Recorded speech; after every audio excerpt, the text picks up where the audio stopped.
Atos dos Apóstolos, capítulo 11. Os apóstolos e os irmãos que estavam na Judeia ouviram que também os pagãos haviam recebido a palavra de Deus. Quando Pedro subiu a Jerusalém, os fiéis da circuncisão discutiam contra ele, dizendo: Você entrou na casa de homens incircuncisos e comeu com eles. Então Pedro começou a explicar, dizendo: Eu estava na cidade de Jope em oração e tive em êxtase uma visão, um objeto como um grande lençol descendo do céu, suspenso pelas quatro pontas, e veio até mim. Olhando atentamente para ele, vi quadrúpedes da terra, animais selvagens, répteis e aves do céu. E ouvi uma voz que me dizia: Levanta-te, Pedro, mata e come.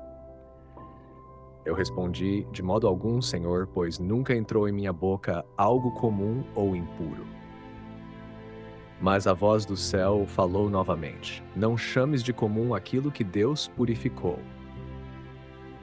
Isso aconteceu 3 vezes, e tudo foi recolhido novamente ao céu. E naquele mesmo instante, 3 homens chegaram à casa onde estávamos, enviados de Cesareia a mim. O Espírito me disse que eu fosse com eles, sem hesitar. Fomos juntos, eu e estes 6 irmãos, e entramos na casa daquele homem. Ele nos contou como tinha visto um anjo em pé em sua casa, dizendo: Manda buscar em Jope a Simão, chamado Pedro. Ele te dirá palavras pelas quais serás salvo, tu e toda a tua casa. Quando comecei a falar, o Espírito Santo desceu sobre eles, assim como sobre nós no princípio. Então me lembrei da palavra do Senhor, quando dizia: João batizou com água, mas vocês serão batizados no Espírito Santo.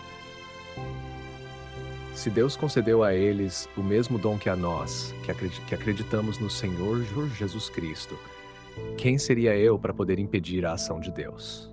Ao ouvirem isso, aquietaram-se e glorificaram a Deus, dizendo: Então também aos pagãos Deus concedeu a conversão que leva à vida. Entretanto, aqueles que tinham sido dispersos pela perseguição, que aconteceu por causa de Estevão, foram até a Fenícia, Chipre e Antioquia, anunciando a palavra somente aos judeus. Mas alguns deles, homens de Chipre e de Cirene, chegando a Antioquia, começaram também a falar aos gregos, anunciando-lhes o Senhor Jesus. E a mão do Senhor estava com eles, e grande número de pessoas acreditou e se converteu ao Senhor.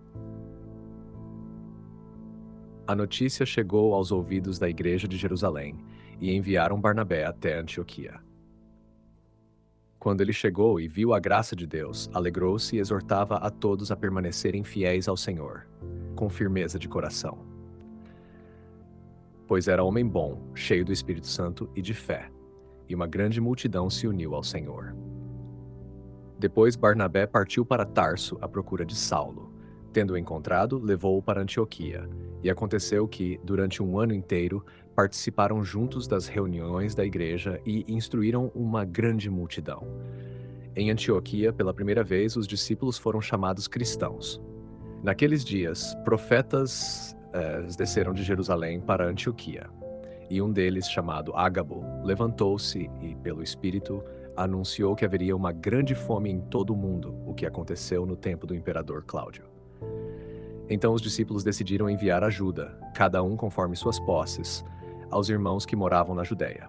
Assim o fizeram, enviando aos presbíteros por meio de Barnabé e Saulo. Comentário patrístico escolhido. Santo Agostinho, 354-30. Comentário sobre os Salmos e os Evangelhos, sermões e cartas de Atos dos Apóstolos. Trecho analisado. Atos 11:1-18. A visão de Pedro e a aceitação dos gentios. Santo Agostinho observa que a visão do lençol descendo do céu simboliza a remoção de barreiras entre judeus e gentios na economia da salvação. Para Agostinho, Pedro representa a igreja fundada sobre a rocha da fé em Cristo. Quando Pedro hesita, ele revela o rigor humano da lei mosaica. Indica que Deus é o juiz supremo da pureza espiritual, não limitando o acesso à salvação a um grupo étnico ou religioso. Agostinho enfatiza que o Espírito Santo mostra que a inclusão dos gentios é uma ação direta de Deus e não resultado de decisão humana. Assim, o ensinamento patrístico é que a Igreja é universal e a graça de Deus transcende todos os preconceitos e tradições humanas, refletindo a união de todos os povos no plano divino. Queridos ouvintes, chegamos ao fim deste audiolivro e quero expressar minha profunda gratidão a todos que permaneceram conosco até aqui. Sua dedicação em acompanhar essa obra é um verdadeiro sinal de busca pela sabedoria e pelo crescimento espiritual. Que o conteúdo ouvido possa nutrir sua alma e fortalecer sua fé. Aproveito para convidá-los a explorar as playlists do canal Caminho Católico, onde vocês encontrarão outros tesouros espirituais. São obras que podem acompanhar e iluminar sua jornada, como Castelo Interior de Santa Teresa de Jesus, Confissões de Santo Agostinho, Palavras Bíblicas com o Evangelho comentado por grandes eclesiásticos, Filoteia de São Francisco de Sales, Tratado da Verdadeira Devoção à Santíssima Virgem de São Luís Maria de Montfort, A Imitação de Cristo de Tomás de Kempis e As Três Idades da Vida Interior do Padre Garrigou Lagrange. Cada uma dessas obras oferece um caminho profundo de reflexão e conversão, e espero que possam encontrar nelas a mesma riqueza espiritual que proporcionaram a tantas gerações. Nosso canal está sempre aberto para quem deseja aprender e crescer na fé. Continue nos acompanhando e compartilhando essa jornada espiritual. Mais uma vez, obrigado por sua presença e que Deus abençoe a todos.